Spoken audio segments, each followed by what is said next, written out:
Bonjour à tous, je vous refais une petite vidéo pour vous donner encore un cas précis d'exemple bien concret d'un service qui peut être utile à une catégorie de personnes. Et notamment dans ce cas-ci, l'installation d'un décodeur tout simplement. À savoir que c'est un client pour qui j'ai l'habitude d'aller faire des petites courses en pharmacie ou autre. Et donc aujourd'hui je devais aller lui faire une petite course et il venait de recevoir son nouveau décodeur. Mais bon, voilà. Pour nous, c'est quelque chose de très simple. Pour nous, c'est pas quelque chose de compliqué. C'est du plug and play. Il n'y a rien de compliqué. Les fiches sont les mêmes. Il n'y a qu'à débrancher, rebrancher. Mais il faut bien se rendre compte qu'il y a toute une catégorie de personnes pour qui ça paraît compliqué. Et puis, ça va au-delà du simple plug and play et donc branchement, puisque quand on allume l'appareil, il faut choisir la langue, il faut le paramétrer dans tout un tas d'aspects pour que l'appareil soit fonctionnel tel qu'il était avec l'ancien décodeur.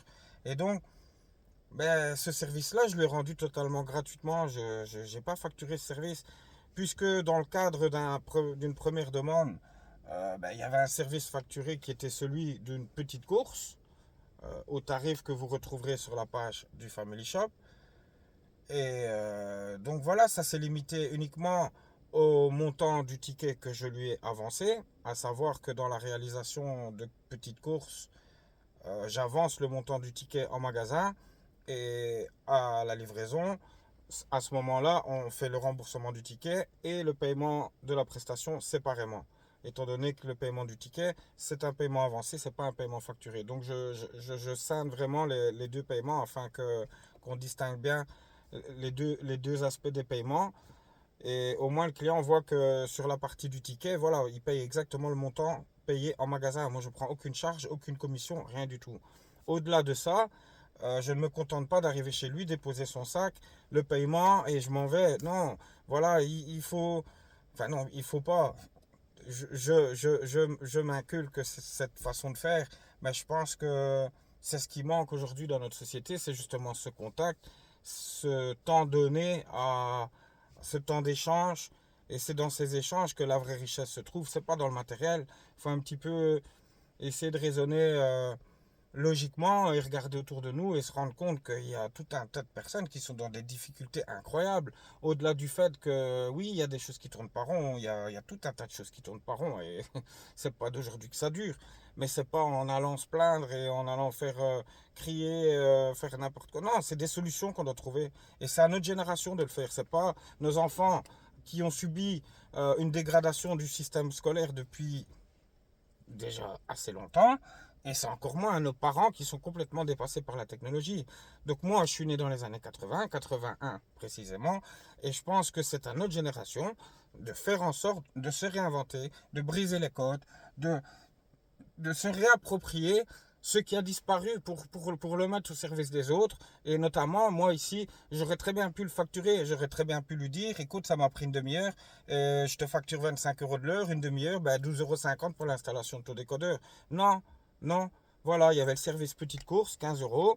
Mais au-delà du service petite course, ça m'a pris un certain temps, c'est vrai. Et ce temps-là, je ne le facture pas, c'est vraiment un échange. Et c'est dans cette direction-là que j'oriente mon activité. Je ne cherche pas à avoir des tas de clients. De toute façon, j'ai des capacités physiques limitées de par ma santé. Et au-delà de ça, à moi tout seul, je ne saurais pas répondre à toutes les demandes. Donc, si ça peut éveiller certaines idées dans l'esprit des gens qui se cherchent un petit peu, si ça peut amener de la réflexion, eh bien, tant mieux. C'est l'objectif de ce message et l'objectif est également de vous amener encore une fois un cas concret d'utilisation où je peux être utile à certaines catégories de personnes. Il faut essayer d'être un petit peu moins égocentrique et penser qu'il y a des tas de personnes affaiblies qui ont des besoins essentiels qui pour nous paraissent peut-être futiles, mais sachez que quand du jour au lendemain on vous casse vos habitudes par un appareil défaillant ou une problématique technique qui nous semble simple, mais certaines personnes, ça leur crée quelque chose de fort et de négatif. Donc, enfin voilà, c'est à nous de reconstruire ce monde. Ce monde, il va pas bien. Et donc, c'est en amenant des idées et pas en critiquant les gens. Non, c'est les idées qu'il faut critiquer. Je pense que c'est important de se focaliser sur les idées et essayer de créer quelque chose de nouveau, vu que les choses ne fonctionnent pas bien. Ça viendra pas du ciel, ça va pas venir tout seul, c'est en essayant. Moi, malgré mon handicap, malgré mes difficultés, et ceux qui me connaissent savent très bien que ça fait plus de 6 ans que je marche comme un canard, et ça m'empêche pas d'être là au quotidien, ça m'empêche pas, malgré différentes pathologies assez sévères que je subis au quotidien, et qui franchement me font assez souffrir. Ben, regardez sur mon visage, j'ai pas l'air de souffrir, parce que ce que je fais là, ça m'apporte une richesse différente, sur un aspect différent que le plan matériel. Et c'est ce message-là que j'essaie de faire passer.